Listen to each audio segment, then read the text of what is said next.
ഇന്നത്തെ എമ്പുരാന്റെ അപ്ഡേഷൻസിലേക്ക് പോവാം. Alex ഓനൽ and Shubhangi ഈ രണ്ട് പേരുടെയാണ് ഇന്ന് പൂട്ട് തുറക്കപ്പെട്ടത്. നമുക്കറിയാം ഈ ഇത്രയും ദിവസമായിട്ട് നമ്മൾ കുറച്ച് ദിവസമായിട്ട് എമ്പുരാന്റെ അപ്ഡേഷൻസ് നടന്നുകൊണ്ടിരിക്കുകയാണ്. ഇതിലൊരാൾ അലക്സ് ഓനൽ പറഞ്ഞിട്ടുണ്ട്, ഇത് ഈ ഫിലിം ഒരു എപ്പിക് ആകുമെന്ന് പറഞ്ഞിട്ടുണ്ട്. വെച്ചാൽ അത്രയ്ക്കും പ്രോമിസിങ് ആണ്. നിങ്ങൾ മാർച്ച് 27 ലോക്ക് ചെയ്തോളൂ. അത്രയ്ക്ക് അങ്ങനെ ഒരു എപ്പിക് ചിത്രമാണ്, അത്രയ്ക്ക് പ്രതീക്ഷിക്കാനുള്ള ചിത്രമാണ്. ഇനി എന്താ പറയുക, അത്രയ്ക്കൊരു നമുക്കൊരു പ്രോമിസിങ് ആയ ഒരു അനുഭവമായിരിക്കും എന്നുള്ളത് പറയുന്നുണ്ട്. അതുപോലെ തന്നെ ശുഭാംഗി എന്ന് പറയുന്ന ആക്ട്രസും പറഞ്ഞു അവർക്ക് എന്താണ് പറയുന്നത്, ഫസ്റ്റ് ആയിട്ടാണ് മലയാളം ഫിലിമിൽ, സൗത്ത് ഇന്ത്യൻ ഫിലിമിൽ അഭിനയിക്കുന്നത്. അതവർക്ക് തന്നെ ഭയങ്കര ഹാപ്പിയസ്റ്റ് ആയിട്ട് മൂമെൻ്റ് ആയിരുന്നു. ഇവരുടെ കഷ്ടപ്പാട് ഇവരുമായിട്ട് റിലേറ്റ് ചെയ്ത എന്തോ കഥ അതിനകത്തുണ്ട്, നമുക്ക് കഥ അറിയില്ല.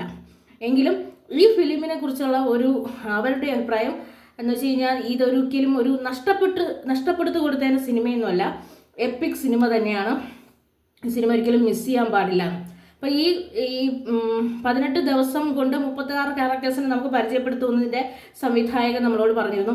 ഓരോ ദിവസം ഓരോരുത്തർക്ക് വെയിറ്റിംഗ് ആയിരുന്നു. അപ്പോൾ നമുക്ക് പുതിയ പുതിയ മുഖങ്ങൾ കാണുമ്പോഴത്തേക്കും എമ്പുരാൻ എന്താ പറയുന്ന ഒരു വലിയൊരു അത്ഭുതമായിട്ട് തന്നെ നമുക്ക് തന്നെ ഫീൽ ചെയ്ത് തുടങ്ങി. കാരണം എന്ന് വെച്ച് കഴിഞ്ഞാൽ അതിൽ അഭിനയിച്ചവർ തന്നെ പറഞ്ഞു, എല്ലാവരും അഭിനയിച്ച ചിത്രങ്ങളെക്കുറിച്ച് നല്ലത് പറയുമെങ്കിലും ഇത്രത്തോളം ഒരു സിനിമയെക്കുറിച്ച് ഒരു ഗ്യാരണ്ടി പറയുന്നത് വളരെ കുറവായിരിക്കും. ഇത് നിങ്ങൾ മിസ് ചെയ്യരുത്, നിങ്ങൾ കാണേണ്ട ചിത്രം തന്നെയാണ്, ഞങ്ങളുടെ പ്രയത്നം അത്രയ്ക്കുണ്ടെന്ന് എല്ലാവരും പറയുന്നുണ്ട്.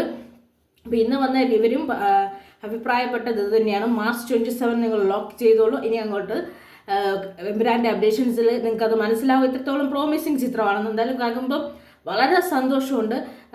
ഇത് നമുക്ക് മലയാളത്തിലേക്ക് വരുന്ന ബ്രഹ്മാണ്ഡ ചിത്രത്തിനെ കുറിച്ച് അതിൽ അഭിനയിച്ച്, ശരിക്കും പറഞ്ഞാൽ മലയാളത്തിലുള്ള നടന്മാർ അഭിനയിക്കുമ്പോഴും അവരഭിപ്രായം പറയുമ്പോൾ ഉള്ളതിനെക്കാട്ടി ഒരു വല്ലാത്തൊരു ഫീലിംഗ് ആണ്. മറ്റ് മലയാളം ഭാഷ അറിഞ്ഞുകൂടാത്തവർ ഒരു മലയാള സിനിമയെക്കുറിച്ച് പറയുമ്പോൾ, അതിപ്പം നോർത്ത് ഇന്ത്യൻസിൽ നിന്ന് വന്നാലും ശരി, വിദേശ രാജ്യത്ത് നിന്ന് വന്നവരായാലും ശരി, നമ്മുടെ സിനിമ ഇത്രത്തോളം നല്ല സിനിമയാണ് എന്ന് പറയുമ്പോഴത്തേക്കും നമുക്ക് വല്ലാത്തൊരു ഫീലാണ് കിട്ടുന്നത്. കാര്യം നമ്മളൊരു ചെറിയ ഇൻഡസ്ട്രിക്ക് അകത്ത് നിന്ന് ഇത്രയും വലിയൊരു ചിത്രം ആഗ്രഹിച്ചതുപോലെ തയ്യാറാക്കി അത് തിയേറ്ററിലേക്ക് എത്തിക്കാൻ വേണ്ടിയിട്ടുള്ള അവരുടെ പ്രയത്നവും, അതുപോലെ തന്നെ അതെല്ലാം സക്സസ് ആവാനുള്ള ശ്രമങ്ങളും, പിന്നെ എപ്പോഴും വരുന്ന എല്ലാവരും പറയുന്നുണ്ട് ഈ ചിത്രത്തിൻ്റെ ഹാർഡ് വർക്കിങ് അനുസരിച്ച് ഈ ചിത്രം അങ്ങനെ തന്നെ മേക്ക് ചെയ്യാൻ പറ്റിയിട്ടുണ്ട്. അപ്പോൾ അതുകൊണ്ട് ആരും സ്റ്റീഫൻ നെടുമ്പള്ളി, എബ്രഹാം ഖുറേഷിനെ മിസ് ചെയ്യാൻ നിൽക്കേണ്ടെന്ന് പറഞ്ഞിട്ടുണ്ട്. അപ്പോൾ ഇന്നത്തെ അപ്ഡേഷൻസിൽ വന്ന 2 ക്യാരക്ടേഴ്സ് അവരായിരുന്നു.